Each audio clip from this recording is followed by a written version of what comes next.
I na kama na wa ahwe. Ahwe. I get better ahwe. Not really make you. Lucky gogbe. If my lucky go dey when he like. He like kia. Emma. Okay. Outside morning now. The really we headset you. Where you me who did you disturb one? You never repeat now. Then like kia. Emma no we do like back there. Must I cook? Must not cook now. You must if the anime. The way to a man's heart is stomach. So it's not bed, it's stomach. Baby's bed. Na lie. Baby not bed. There you my way, you give me a corner.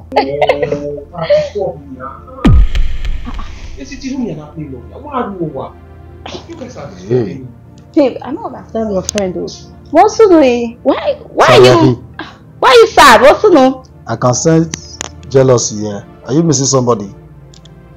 Oh, I get it now. So if they girlfriend where when I call Ghana. Yeah, we call a girlfriend to where why me say we call her. You don't know here you might be maybe call and maybe go gear. Call your babe, you get babe, call her. What's us? This guy the phone wants you. I know that. Hey. I beg you need last night but tell me when fear. Well, I won't wish. Honestly. But no, we might like a radio. I think it's 2 years about it. It's true. We're doing this. Are you ready for that? I know. Okay, first thing tomorrow morning. Tom waits for Yeah. me. Anybody I complain with it on the palo. Hey, my weapon is my work pressure. I'm to do turn with my comment. Okay, no, you're not. Good. Oh, baby, you go name me now. Huh? Yonde. Like you are. God. Baby, you mad me. You yakbosa. You ya we no to. Hey, you I'm aesthetic but I don't like me. So like I want to ask you something. Can you date a broke guy? No, understand. Only I'm just for my news. It didn't need the bed way. Let me go and prepare the bed, okay? Let me go and prepare the bed, okay? Everything now.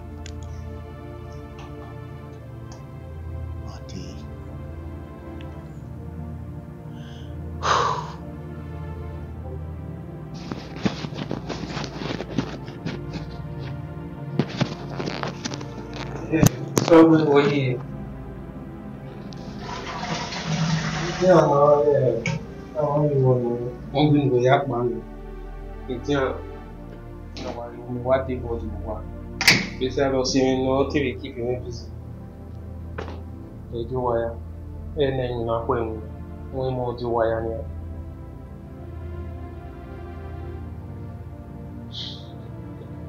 On the same one of my back. Oh, no one to go back on my back.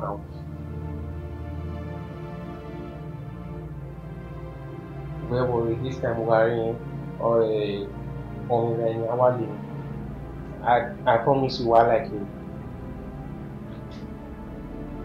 What's the name? Yeah.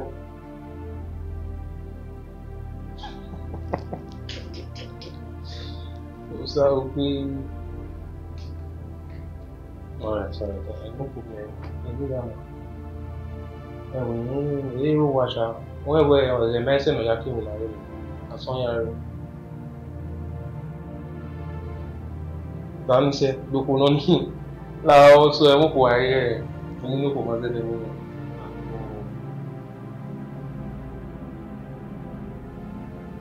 Honestly, we went with happy. I don't know why not our.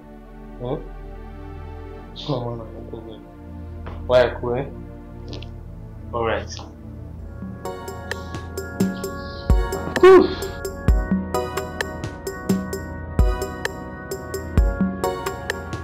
Hello. Oh, Osage, what's the name? What calling about? Good Nigeria.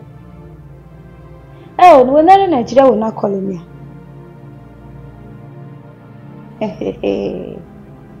Me sorry for what? Who don't want me? So, Sage, who they want me no way? Ewe ya rulepa.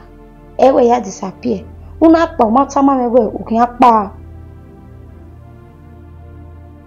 Money for. Oh, ni atana.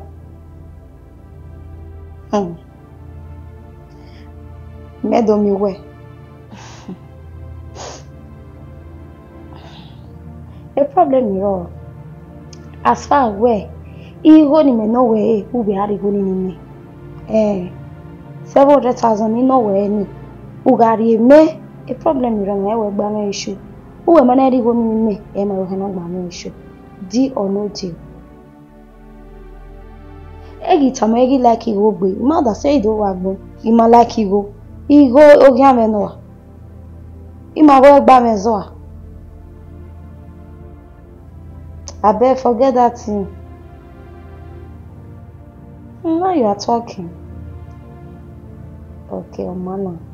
And also now, tomorrow I will come and see you. No, you know what? I'm home. Now tell me later. Okay, give me a hand. Ahwa. Oh man. Babe. Honey? Me do wa o ti won call me ban. Why? Iwa wo me no sunu be ro ya sound the phone. We ni wa gege ni adi o wa. O be wa ho fi o. What sunu? Wo mama to me no sunu. She didn't give me in details. If they were woman, it's a try. Let me try to ask her what the problem is. She didn't tell me anything. Anyway, we move on. Just relax now. Tomorrow morning we will go. Only say. Only say they go. Yeah. Okay.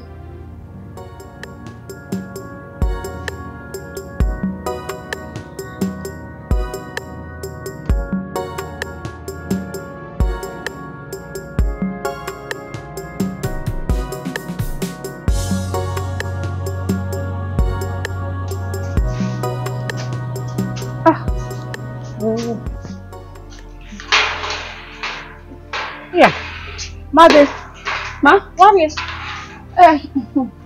Sister, you can too like get me so pa.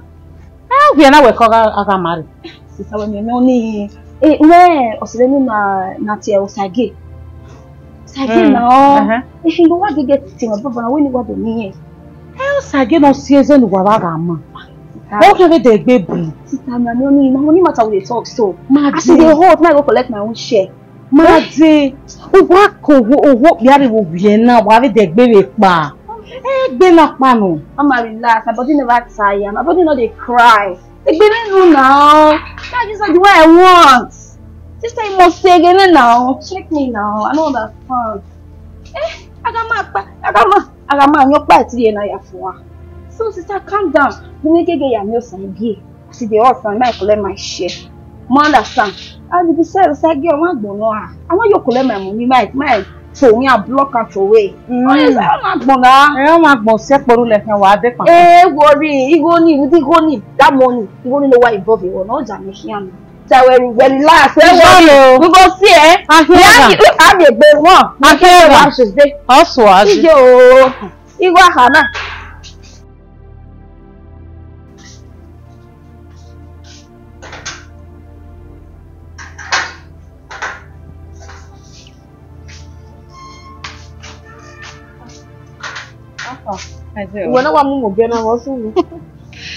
I just say, my get another one. Sas or say Arama. Never go, but I see the generation. I understand. You know, I don't want to go for myself in that kind of thing. Or see when you're going to my when you don't mean Sha, my way, but I see the now what was you? Me not understand you well. When we are when we work, but so now that you offer my relation, huh? When a door. I want to match with it here. Babe, See, I tell you, everything I bring. How will you? We can arrange you set a traffic for right there. Although you know me, we don't go all the way. Me, I don't way we don't have me more. You go all the way. Get be now. My sister, guy. Even we watchana where I go where and then they get my jima and all. Where we go door, eh? Oh, we want la work, Papa. Na me walk. You will even know where say anime. I go and dollar. What is? Mama, I didn't get my way. Just a no. Just now. I'm not gonna go now. You want your enter house, relax.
On my walk.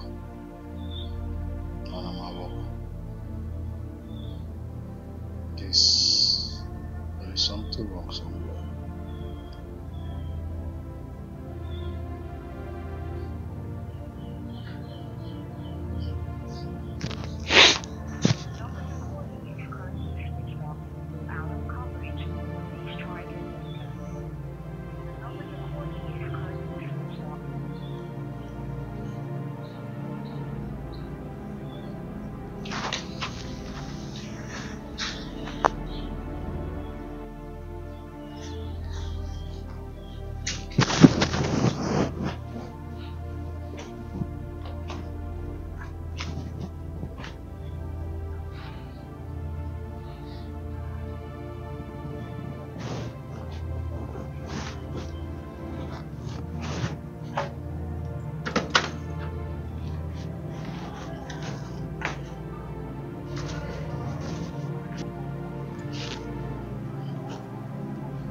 Ah. Bon here. Mama, Rowa. How are you? Now I'm on the Rowa. Where Rowa? Neja bi no da bi neja mi by side the marriage. Oyin di wa make it number and you we me so I'm worried. Emi sunu wa. Emi no pa sunu e ma no. Egbe la ma ya. Omo ro pa fun mi. Omo ro pa ma wu. Okay, Orela Hana with us now. Larry. Ya no ya ho e mo. Ya ho e. Ka bo ya ho e. I understand. Oye Zebo, oye the boy ekpo. Ni made na wa ye bo mo wa gbon re na o like e. Omo se ge na o ya clear. Ino we o ga wuyu we na we ke gban no. Try o. No be o gwe taji. Ọgwụ etaji. Hey. Ipi so na waje bi ane. Mini made lu ebo e na se. O ye ziujo. Na wow.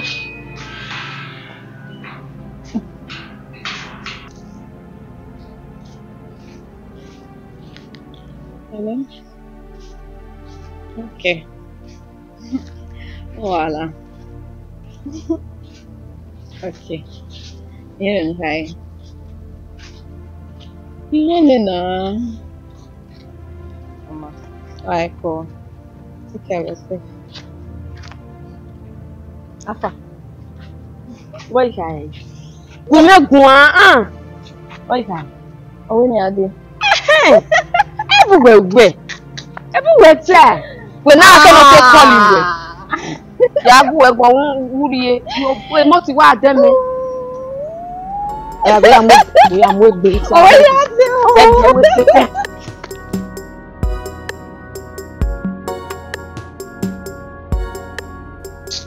I don't tire. Ebe wa wo, I no be made mayo. Made king. Ade imade ni ayero wa. Oh God. Well, Imade or Manu Eve, no way Kaji. Imade need to Tayo. Oh God. Subway la Marinia.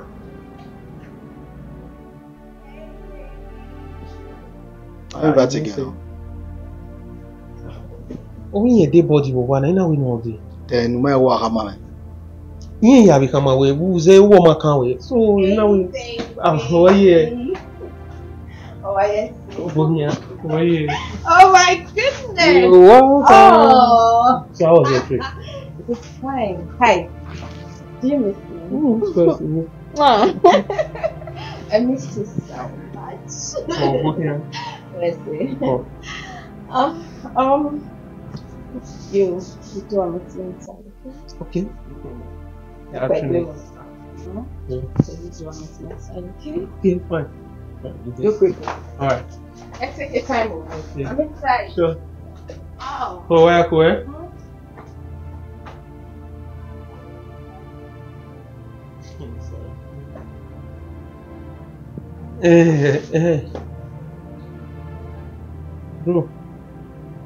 Bro. I found you are. No problem.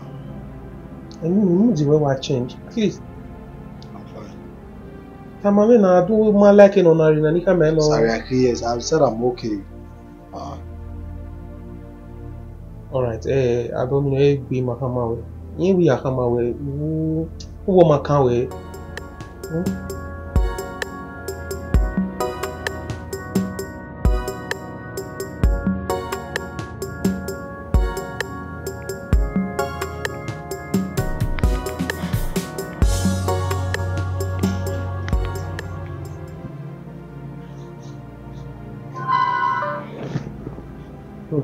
How far?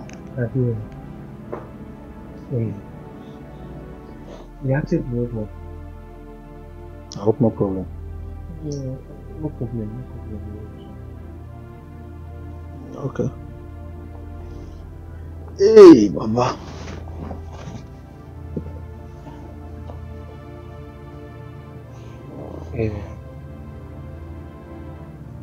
Zero ceiling. Can't see you know yeah, where or secret can work in told my water. We bame for over a being to a video anywhere with your monocle, we bomb a video. The Vasila. Yeah, so we do. It's eating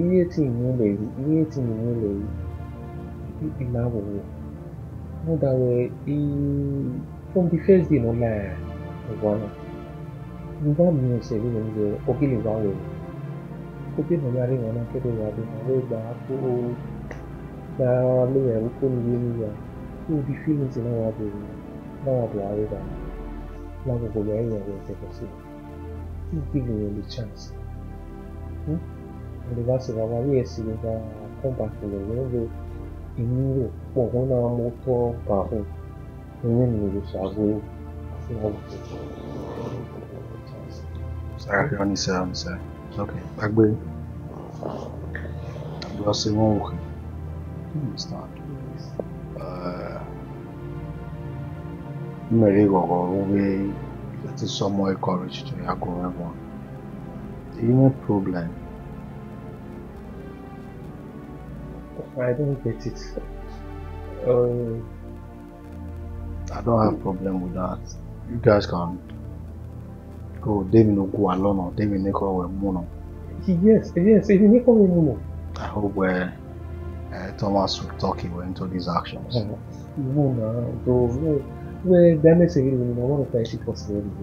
Well, Thomas will talk you into these actions. David no go alone or you can go ahead. Congratulations. You knew where Mahusa way my thing. I'll see like. I don't have any problem. But we'll see. Thank you very much. Oh, yeah.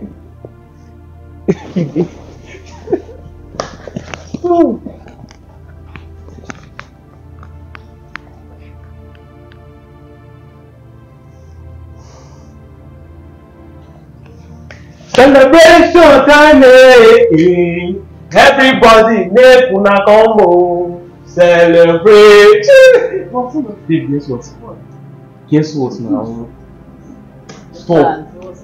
Yeah, Agama give me permission in my yard dating. Yeah, from our village, we are 7 years. Who understand? Who made you understand? Yeah. Why? Are you okay? I understand. For sure, you're not wash. Like we are fine. Yes, I'm fine. Grandma took you permission. I want to see you. As what? How long was it? For women,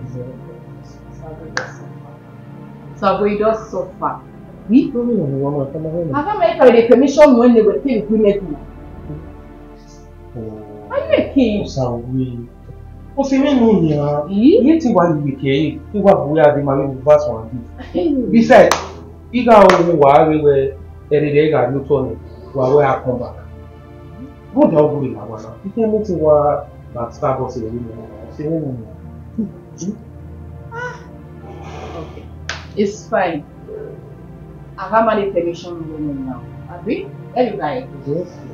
Start talking. I don't get it. Start asking me out. Where gone? Hey. Oh, sorry. Don't. Ah, we had a permission with Bana. So you start it. Ask me out. Where's one toast me home? I'm here. Okay. Verse 1 stressing, Yabi. You know I'm stressed with no high. You want to go so in there, Rana. We're toasting me home. Ask me out. Talk to me. So we every my way when you don't get stressing as they go along. Me we only one about stressing equal allow. Okay, miss one toast to you. Like seriously? You not fit to sleep. Talk to me now. But woman like stressing. Hey. Also, mommy, where I don't do it. Okay, wait. But you make it long here. For your mind now, like this, Am I not your man? Start talking then. What's that? What's the meaning of Talk to them, Bala. La, so don't you? Or you not ask me out. Maybe born anything. Maybe. Oh my goodness.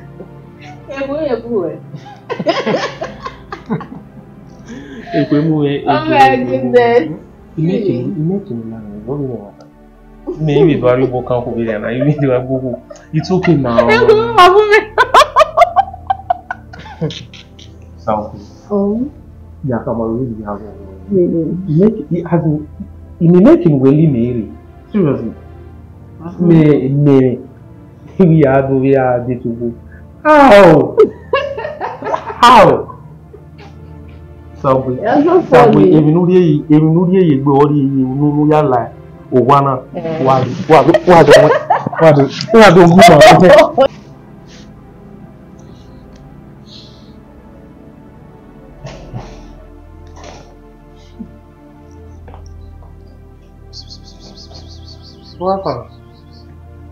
hospital for again. But just this your number not still go. And the number you need but I'm worried. Wọ́n wà ní Mádé èyí bí mi kò ní ìdá yẹn wà ní ẹ̀fọ́ àgbọ̀n ẹ̀mí kò rí. So wà káyọ̀ nínú wọ̀nyá sẹ́kọ̀ ìlú wa ẹ̀. O tí mi yàn lọ. Tí mi máa kó àti níta gbẹ kẹ́kẹ́ bèbí. But I'm on the year of bar. Wàá wà bẹ́ẹ̀ náà on the year of bar. Ẹ kà máa wẹ́ ló di Mádé ọ̀sẹ̀ ní ọ̀nà ìdí ọ̀bà. Rogen wata ni pocket we wan imari wala jare na. So get ima wala de. Mo ko do ya we ajebe na. Very matter wa gwa na bi. Enero no. Okay, fine. No wala na. Wa mo be na wa ha ma de ta. Ebu ebu. Ebu kama ya. Wala. Abongi madu wasi made. We made yo na emi. O kan so erere a be ri o to. Wa be yen bi nu wa ka be ya se to ibi. Alright. Later. Oh wala.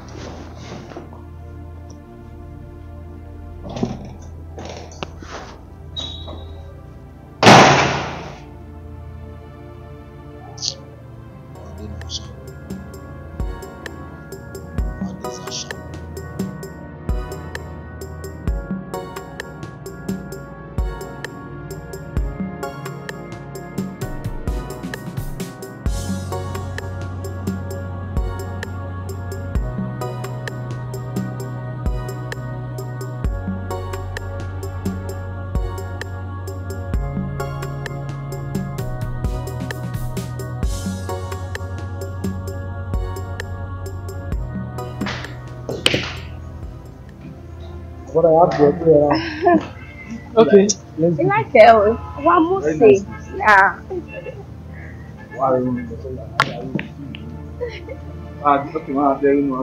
Of course. Okay, baby. Oh, okay.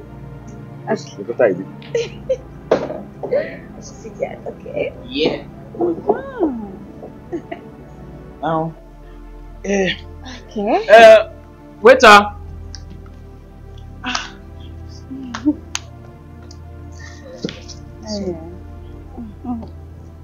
Baby. Everyone I was done. Okay. Maybe we will go and we are not what do me we are not doing your way what Oh. Baby, they don't know what's happening. Oh. What are you trying to say? Okay, see. I'm sure yeah. Let me focus in. Thank you. Hey. Yeah. Well, you know yourself, you're also lucky. Of course. I'm very, very lucky. Yeah, you're married. But say. Wait till I can. Wait till I get here. See?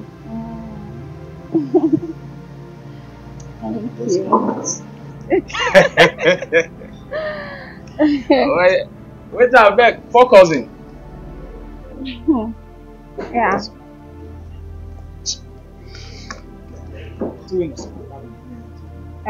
Okay. See you now.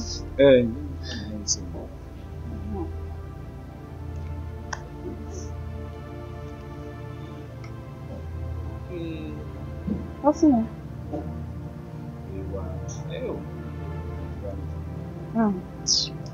I do a network. Come on, strongly. Anyway, we don't know why you do. The network is so good.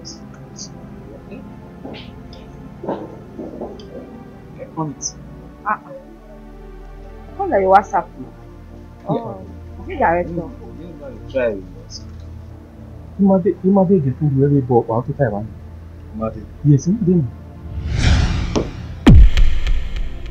Your friend always fine. Maybe till the waiter now. No, Taking them so much time.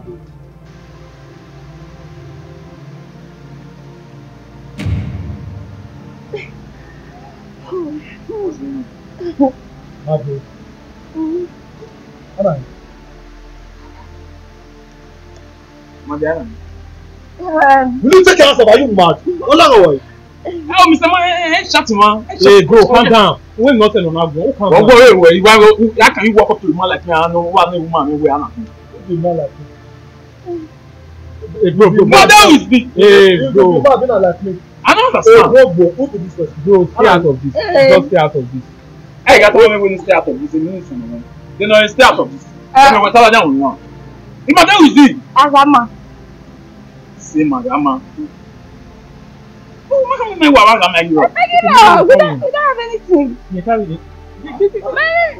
Nomaguaze. what's going on? Are you mad? Made. Nagiro. But you must be stupid.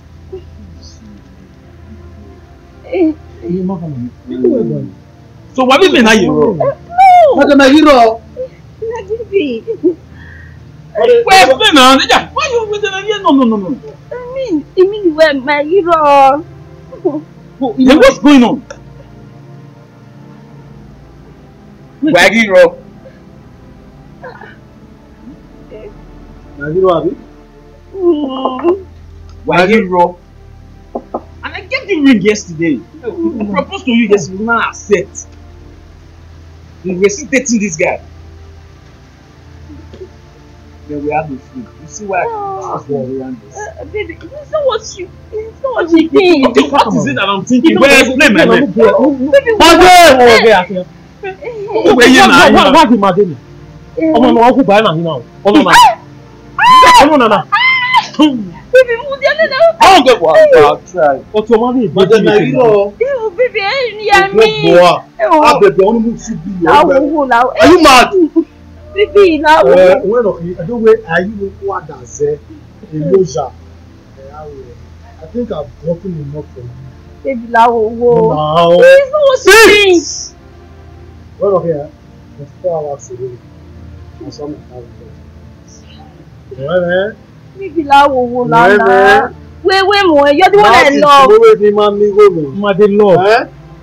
I do not. I go out travel. I come back on there. Now. Yeah, the brain are you stupid? Are you not? Huh? Anyway, man, how was you want to join? Walk up. Baby, I love you. Love I love you when. Baby, yeah.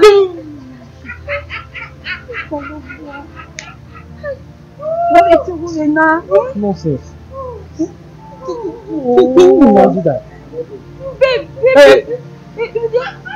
Baby, honey, baby, now. Forgive